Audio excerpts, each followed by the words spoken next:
Hey guys, welcome to Solo ReacTalk. This morning I'm going to be reacting to the end of all things, Unofficial Warhammer 40K audio, Tyranids God, made on the A Vox in the Void YouTube channel, and this was a request from Anthrax Crab 2222. If you guys want to check out my previous reaction to other A Vox in the Void Warhammer 40k content, remember that the playlist card is going to be at the top right here for the Warhammer 40k content created by YouTubers reaction playlist. And if you guys want to check out the original video as well as A Vox in the Void's YouTube channel, the links are going to be in the description below. Okay, let's start. 3, 2, 1, go.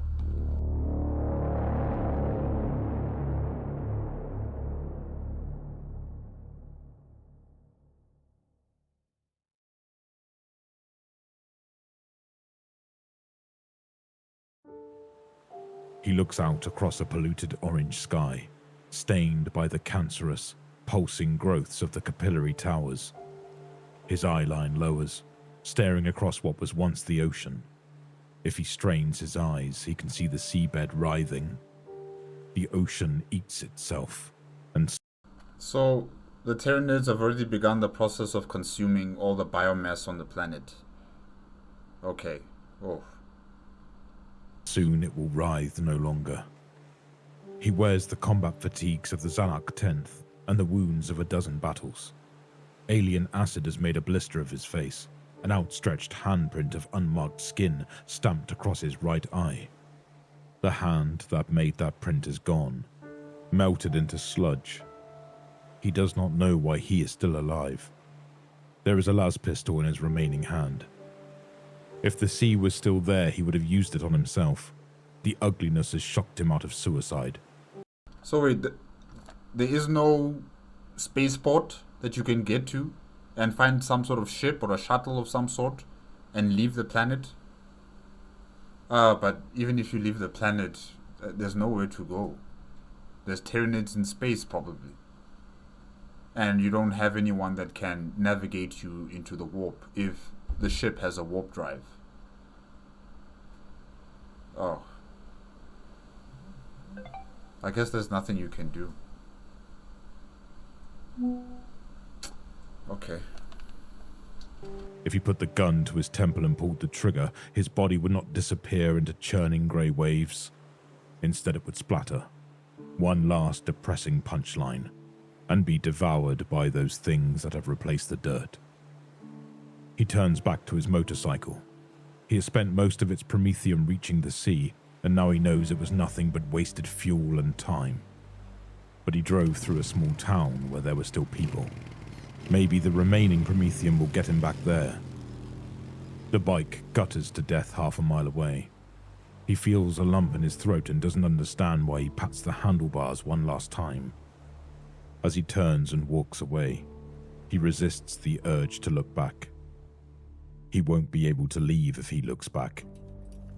The outskirts of town are quiet. The suicidal are already gone.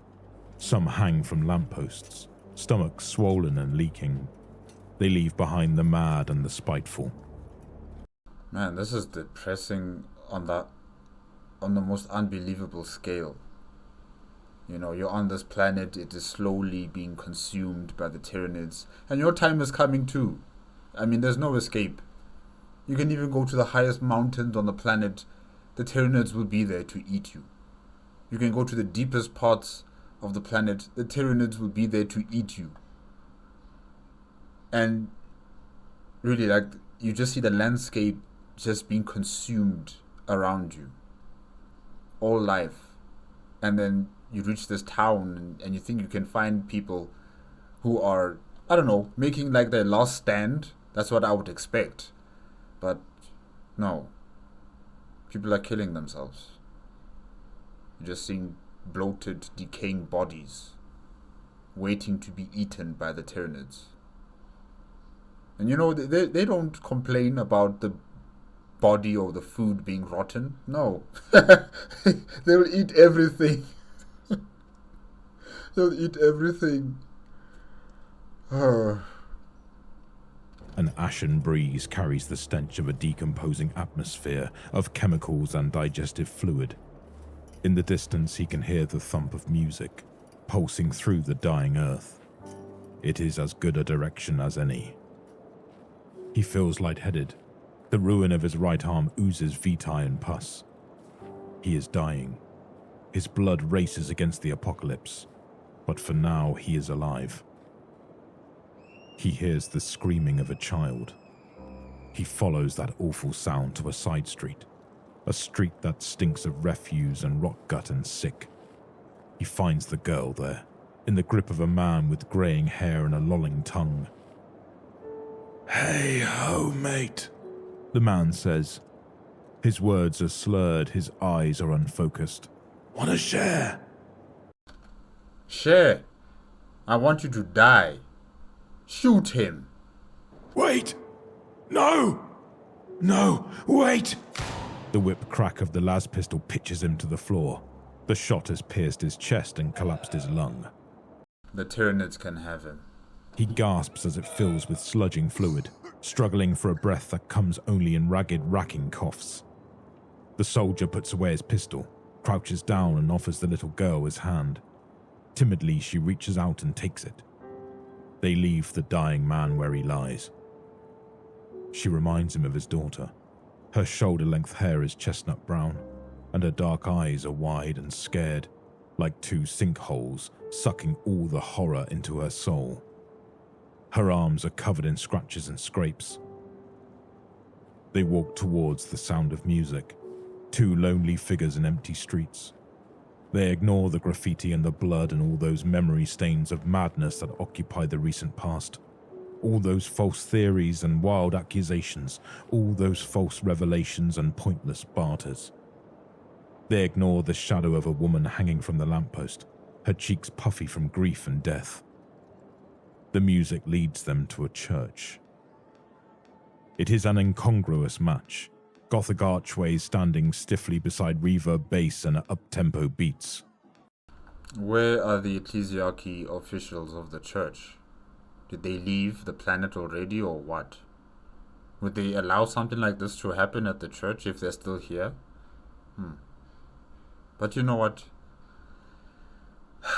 It's the end times. The end of all things. There are people dancing, drinking, laughing, crying. The little girl grips his hand tighter. "Join us! A woman calls out. Dance with us! There is nothing left to do."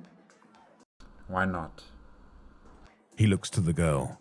His voice is gruff and bubbling from the scar tissue in his throat. "Do you want to dance, little lady?" She nods and leads him by the hand. There are 3 men and 2 women here, swaying and pounding feet between the pews. Graffiti stains the statuary and inscripted walls. One of the men offers him a drink. He brings it to his lips and feels the salve of lukewarm ale against his ravaged throat. It is like an ocean wave trickling over clacking rocks. The little girl places her tiny feet on his and giggles as he stumbles and sways. They dance until he collapses, her scream swallowed up by the bass and rising black. Yeah, hopefully he's okay. Don't leave the girl alone. Don't die right now. When he wakes, he is lying on a pew. A man sits beside him, tensing his arm as blood transfuses from the living to the dying. "Welcome back," he says. "I'm Mark." The soldier blinks. "Don't try to get up, you've been bleeding out for days."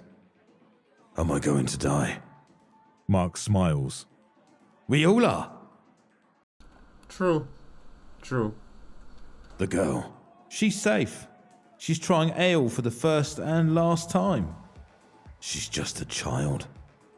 "It's the end of the world, friend. And not so potent a drink, more's the pity." "How long have I been out?" "An hour." "I need to stand." "Give me 3 more hours, friend. It's slow without proper equipment." "No, I can't. It's all right. Close your eyes. When did you last sleep?" He closes his eyes. If not for the slowness of his dying thoughts, he would have kept them open. He sleeps a dreamless sleep, overtaken by blissful oblivion. For a few precious hours he does not hear the sound of screaming or feel the agony of half-cooked flesh. But then he wakes and the pain returns. How long? He asks. You startled me, friend. How long? Long enough. Let me remove the tube, and for the love of the God Emperor, get up slowly. He feels a pinch in his arm, the press of a plaster to his skin. Mark helps him get upright.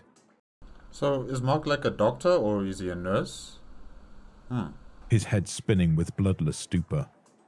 He looks around for the girl. He sees her tottering, giggly and drunk, spinning in the arms of a young-faced woman.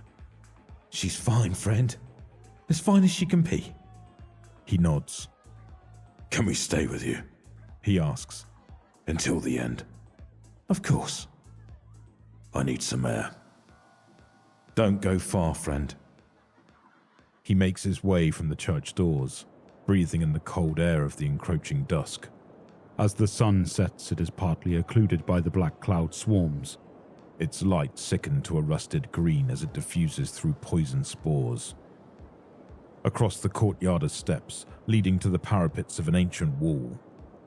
Once the wall must have marked the edge of the settlement, but the town grew beyond it, expanding like vines from the stone and weathered bricks. He climbs those steps, feeling his world tremble with every hesitant step. He wants to see how long they have before they come and bring the end of all things. It won't be long. He stares across the horizon into the face of an incoming storm. The black formations in the sky are not clouds, and the sheets of grey are not rain. It is not weather racing towards them, but locusts of red tooth and bloody claw and poison spittle.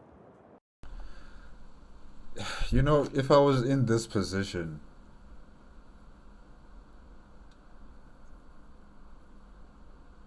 I'm afraid to be eaten, guys. You know, I'm afraid of that pain.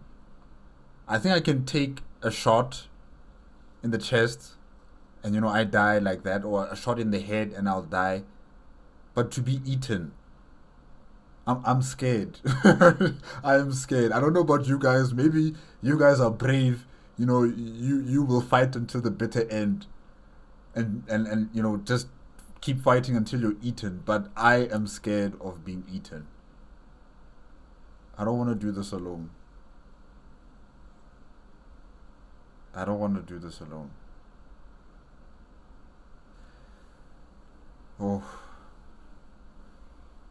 I think, and I'm scared to, you know, kill myself. I don't have any thoughts of doing that to myself ever.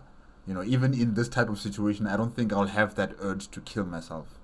You know, I'm even afraid of my own blood, so I can't bring myself to do that. Ugh.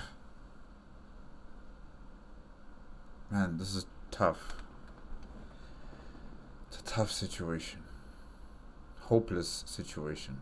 Just waiting for it to come and finish you off. Ugh.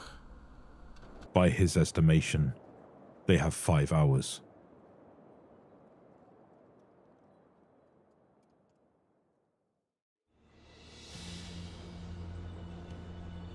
He had fought them. He had tried to stop them, but only they could stop the tide of an ocean. The Zanark 10th stretch across the horizon, rooted into trench networks that are months in the making.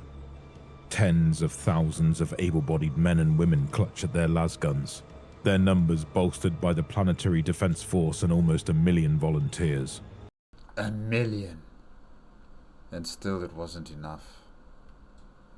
The defense lines are supported by bunkers and heavy weapon emplacements, forming zones of overlapping fire under the cannons of 24 Lehman Russ battle tanks and scores of Chimera APC multi-lasers.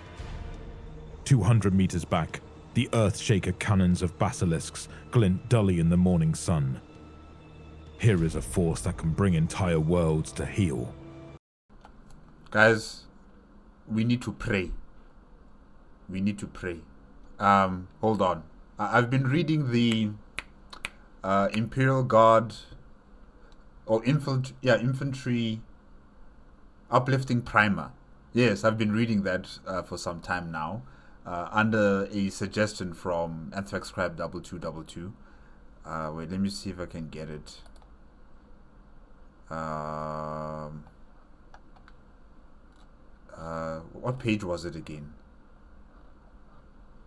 Yes. No. No. No. No, not here. Sorry guys, I'm looking for a specific page. Yes. Page 45. Page 45 of the Uplifting Primer. Imperial Infantryman Uplifting Primer. Yes. The Emperor's Prayer. Adore the immortal Emperor, for he is our protector. Admire the immortal Emperor, for he sacrificed to mankind. Exalt the immortal Emperor for his strict guidance. Reserve the immortal Emperor for his undying guard. Venerate the immortal Emperor for his holy wisdom. Honor the immortal Emperor for his eternal strength. Glory to the immortal Emperor for his all-seeing vision. Praise the immortal Emperor for his unending rule. Hail the immortal Emperor, for he is the Lord and Master. Worship the immortal Emperor, for without him we are nothing. Litany of War. Emperor, bestow upon us your righteous fury and your furious strength. Let me become the storm that blasts the enemy from your sight. Where's the Litany of Strength? Yes, Litany of Strength. I am a man, prone to weakness, but I am a guardsman. Where weakness is death, I will crush my weakness with the weight of my pride.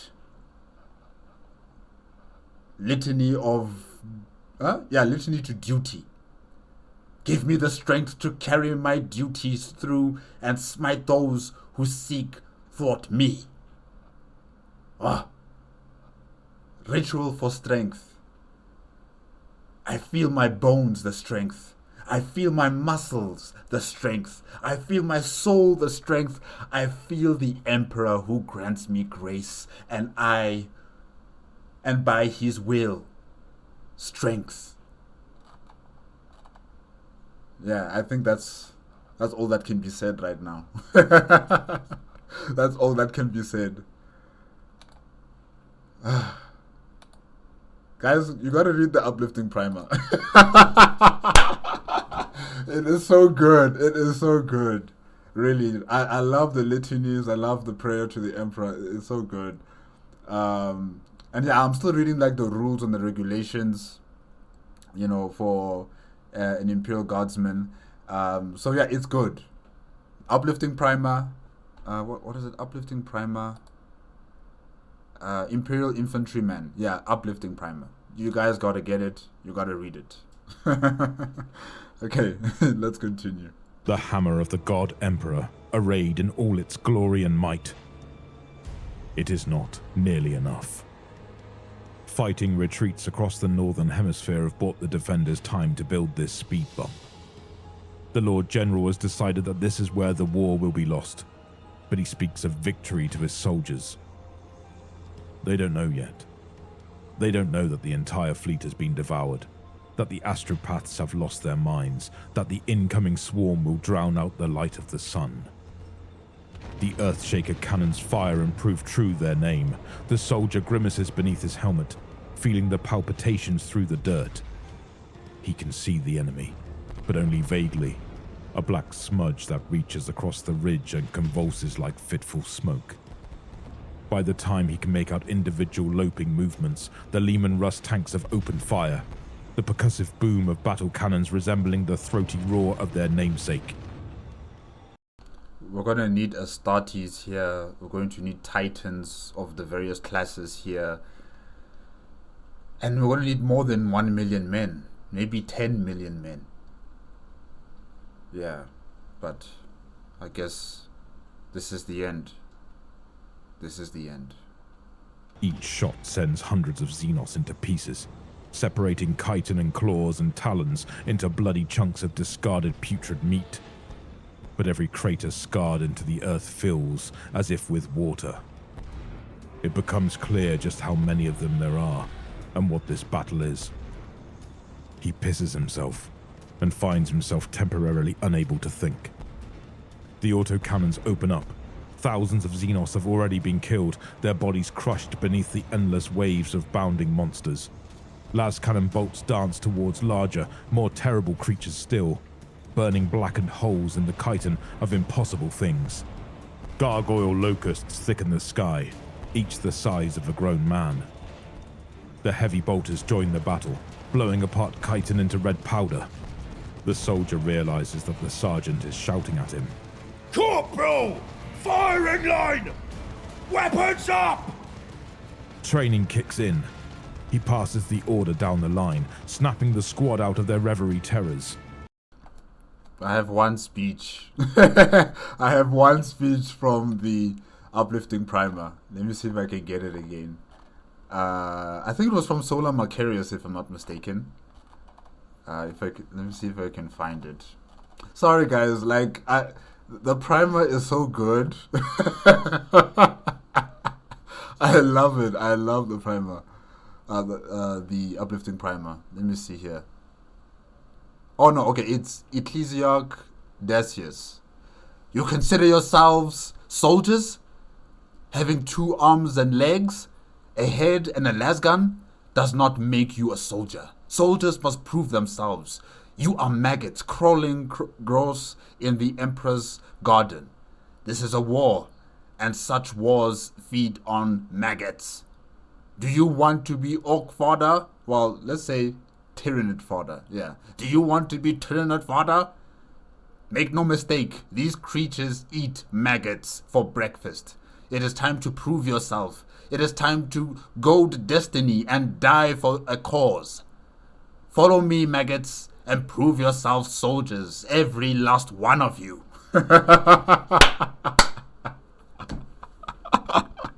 Oh gosh. Oh my gosh, that was so good. Okay. Too bad the commanding officer didn't give out a proper speech, but yeah, this would have served well, I think. Yeah.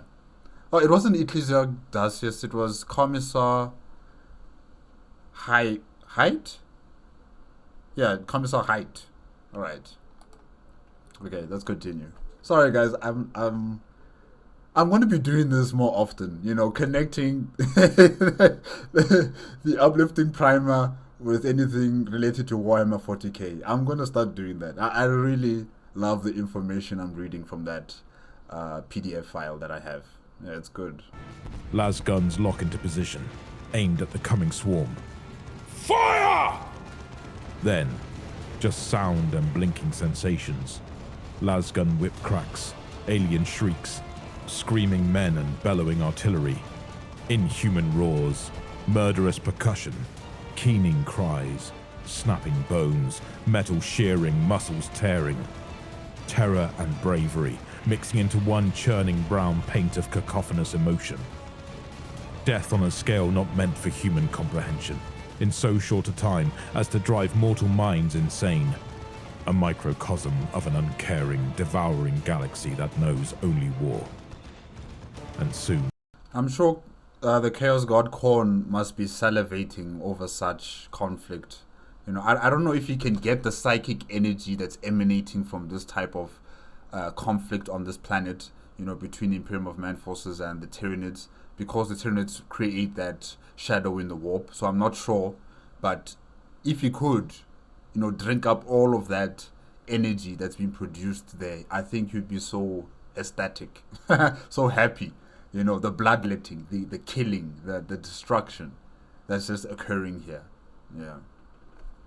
agony too, as the green acid spits, and he brings up his right hand to save one half of his face. He wakes to the sound of buzzing and the sensation of burning. He finds a motorbike before the corpse feasters can reach him. He drives away and never looks back. You deserted your platoon You deserted the battlefield? What does the uplifting primer have to say about this? Let's go see. Let's go see. I have to go back to page. I think, yeah, I have to go all the way up again. Nah, man, this is so wrong. This is so wrong. Here it is, page 6. No, yeah, page 10, sorry. Page 10. Desertion. Any soldier who absents himself from his troop, battery, company, or garrison without leave from his superior officer shall be hunted down without respite and executed any manner necessary. Mutiny. Any soldier who instigates or excites, causes, joins, or fails to report any mutinous or seditious activity anywhere will be shot. Well, he's not inciting any mutiny. Okay, yeah, no. Or cowardice. Any soldier who is in the face of the enemy, runs away, or shamelessly abandons his post or guard, or induces others to do alike, or casts away his arms or ammunition, or attempts to take his own life, shall be shot on the spot. Where's the commissar? Where's the commissar? Probably the commissar's dead too. Ay. Yeah. He stumbles back into the church, collapsing onto a pew. He feels immeasurably tired. Part of him is tempted to sleep, but sleep is just another form of suicide now, and he left behind such notions when he saw the Eaten Sea. Above him is a fresco of the Emperor, a golden giant grappling with a winged serpent, his blade alight with whitened flame. The dragon is pierced by fire, broken body unraveling around the master's feet. It's the only thing that survived round here, probably because it's so high up. Mark sits beside him, offering another cup of weak ale. This place was looted early on. Mark continues, gesturing to the stripped altar and broken podium. Some fools must have thought that gold still mattered. Nothing matters now. No economy, no greed is going to save anyone's life. Yeah, those people who stole from the church clearly did not understand that. Graffiti came afterwards, we think. When did you come here? This afternoon. We found some corpses here and buried them in the garden. Why? Mark shrugs. We didn't want them ruining the mood, He says, smiling. and we didn't want to toss them into the street. You came here to die. We came here to live. One last time. This is a good place to celebrate humanity. Under the eyes of the God Emperor. Yeah. You're a soldier, aren't you, friend? One of the Zanarch? Yes. He feels Mark squeeze his shoulder. Thank you for trying. I'm sorry it wasn't enough. Oh, don't be foolish, friend. Is your home still out there, then? Yes. That's something. And my wife and daughter. Mark smiles sadly. Well, He says. thank the Emperor they're not here. The little girl spots them and runs over. I like that Mark, thanked him for his service and thanked all those who fought for their service. Yes, they did not succeed, but at least they gave a good fight. And he's saying thank you. I mean, it's the little things that matter. It's the little things that count. And, when you reach the end like this, you'd also want to feel recognized and to be thanked for whatever you could have done or whatever you did do during, such a hellish and just nightmarish situation like this. It feels good, I think. I think it would feel good if someone told me that, reaching towards the end of our lives, if someone told me that, thank you for trying something, thank you for doing your best, I think I'd be a bit more at peace to the fact that I'm going to die very soon. Drunk and bleary-eyed, she throws herself into the soldier's chest, resting her pretty head upon his shoulder. He brings her into a clumsy embrace, disadvantaged by his missing hand. Her hair smells like ash and strawberries. For the first time in a week, he smiles, stroking her hair as she softly slumbers. A few peaceful minutes pass, blaring music seeming to fade into autumnal black. You should know that she won't wake, Mark says. He holds up a placating hand. Don't, friend. It's for the best. So what, you poisoned her?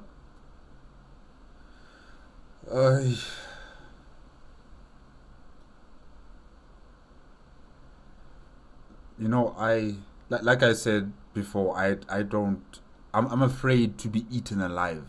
I'm afraid to be eaten alive. And now I'm imagining this girl being eaten alive by the Tyranids. Yeah, it's not a nice way to go. Definitely it's not a nice way to go. You know, just imagining her screaming, terrified, you know, tears coming down her face as she's being eaten. Now, yes, this might be for the best. At least she'll be passing away in her sleep, and it won't be painful. Oh. A little girl shouldn't know what it feels like to be ripped apart limb from limb. The soldier stops fumbling for his las pistol. There is a deadness in his heart. Is it all poison then? He eventually asks. No. We can make an informed choice. The little one couldn't. I gave her all the anesthetic I had left. You should have told me. Asked me. No, friend. I didn't want you to have to do that. The soldier feels the deadness in his heart dissolve in awful hate. He brings up his las pistol. He shoots Mark in the head, sending him slumping against the pew. Well, his death was fast too. When the women scream, he shoots them too. He pitches one over the wreckage of the pulpit and drops another with a clean round to the eye. A man has the time to roar in outrage before he dies, crashing through the punch table. The last man takes 2 rounds to the stomach and cracks open his skull against the stone floor. The soldier bows his head. His tears mingle with the ashen strawberry scent of her hair. He sits there for a few hours holding her. Then, he lets her corpse slip from his grip. Her frail body slumps against the cold stone. I'm sorry, Becca. Daddy loves you. He can Is that the name of his daughter? hear them coming. It sounds like 1,000 scratching quills pressing on the confines of his mind. The loudcaster has fallen silent. He idly examines his empty las pistol, a wry smile on his lips. In a minute or two, he'll regret his actions. He's still not sure what it was. A massacre, an avenging mercy. If he had killed the last man with a single round, his charge pack wouldn't be empty. He grunts, tossing the gun away. The scuttling sound grows louder, broken by the voice-tearing screams of inhuman throats. There are a few gunshots. He gets to his feet. He almost falls. The bumpy scar tissue of his face is ashen grey. He staggers. He had wanted to climb the bell tower, but he knows he wouldn't make it. Instead, he stumbles outside. He ascends the dozen or so steps to the ancient inner wall. The Xenos spill among the streets like water between cracks, moving as one organism of many bodies, cavorting in perfect synchronization. Black, lifeless eyes seek out their prey, foul ichor dripping from extended toothy maws. Their talons and claws clack along the rockcrete, scratching at the surface. Scratching quills or clacking pebbles, smoothed out by dead ocean tides. He feels the slow churning of dread gather in his stomach. Despite it all, he is afraid. When they see him, they hiss, the air bubbling where their poison breath meets the sky. He readies himself. He raises his arms in a guard and squares off against the steps. He doesn't see his death coming. The Hormagaunt pounces, clearing the distance between street and parapet in one effortless leap. A pair of talons rip him into shredded pieces. He screams, but briefly. So it was quick. His death was quick. But at least he wasn't eaten slowly. But yeah, it was quick. The swarm moves on. Soon the corpse feasters arrive, bodies bloated like blood-gorged ticks. They tear the flesh from his melting bones and lick up the bubbling marrow. They are thorough. They leave nothing to waste. When they are done, they move on to the church. Hours pass. The town is picked clean. There is no vegetation, no birds or insects or rodents. Certainly no humans. The corpse feasters continue. They reach the edge of the devoured ocean and make their clumsy, shuffling way down to where waves once lapped against the shore. They wriggle and crawl to one of the capillary towers, a huge, writhing edifice of pulsating muscle and tensing flesh. Around the tower is a great digestive pool of acrid sludge. The air shimmers in its stench. As one, the corpse feasters throw themselves into the acid pool, and what is left of him dissolves into stinking soup.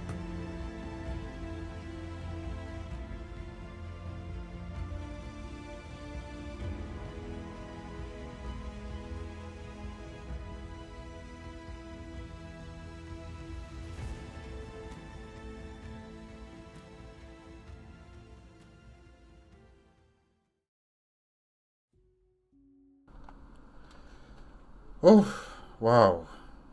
Guys, yeah, that's the end of all things unofficial Warhammer 40K audio Tyranids Guard made on the Evox and Avoid YouTube channel. A Stephen Duxbury story, if I can say that. And yeah, it's something that you will have to face if your planet is, being consumed by the Tyranids. There's no help coming. No one's going to reach you. Because of the shadow in the warp, communication and warp travel to your system is almost impossible. And if there's no ships on the planet that can take you into space and, ships that have got navigators that can navigate you into the warp, your chances are just zero. So if you're part of the guard, or you're part of the PDF, or you're a civilian militia, or you're just a civilian with a gun, fight. Join the fight wherever you can. If you can't, just hope that those who are fighting for your planet will succeed. If they don't, prepare yourself for the eventuality. Either you can kill yourself, or you wait for the Tyranids to eat you, or you meet them out in the battlefield, wherever you choose. Wherever you choose you want to die, go and meet them there with a gun at your hand and shoot until there's nothing left, or until there's nothing left of you. I don't know. Oh my gosh. But the story was very sad. But at least, the girl, like I said, she got to die in her sleep. She didn't get to, experience being eaten alive by these things. And also the soldier, he died pretty quick as well. He wasn't eaten alive. He was vivisected by a Tyranid. It was quite fast. Yes, he did shout, but it was very fast, and he died. And everybody else who was in the church there also, yes, he shot them. And, it's the better way to go, I think. It's a better way to go. Because like I said before, I'm afraid to be eaten. And I can just imagine the type of pain you'll be experiencing as you're being eaten alive by these things. And it's not fast, it's excruciatingly slow and painful. And yeah, it's just something I don't think anyone would want to experience. So if there's a way to make your death quick, almost virtually painless, then so be it. Let's do it. But yeah, wow. What a story. Thank you again to AnthraxCrybe2222 for the request. This was very, very good. A Vox in the Void, thank you again for such amazing content.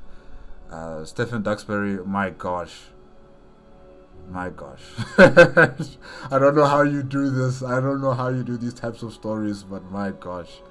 And A Vox in the Void is just, he's so good with the voice acting, with the, you know, with just giving us all of the types of sound bites, you know, the gunshots, the battle, you know, the different commander busy shouting on the battlefield, you know, the other characters like Mark, you know, all of these pieces in the story, giving it such a you know, a believable and just an entertaining source of content, and it was good. It was really, really good. Guys, I don't want to live in Warhammer 40K. I don't know if I've said this before, but I don't want to live. I don't want to live in Warhammer 40K. I don't want to live in a galaxy that's filled with Tyranids, okay?